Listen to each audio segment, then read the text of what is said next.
As a longtime Resident Evil fan, the return to form for the Resident Evil franchise with Resident Evil 7 and Resident Evil 2 Remake after this were great to see and reinvigorated my excitement for the franchise, had me eagerly waiting to see where it would go next. And here it is, Resident Evil Village.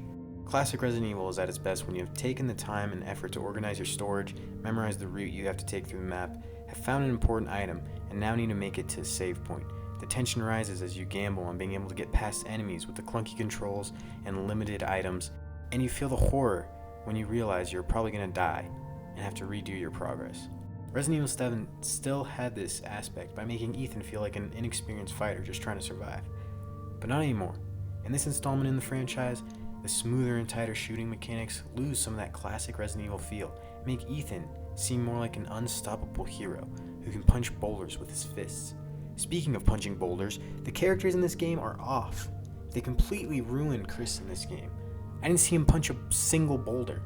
Ethan is probably the least memorable Resident Evil character ever, and Mia is in this game. No one likes Mia. Now, I can already hear you asking, Blitz, how are you reviewing a game that's not even out?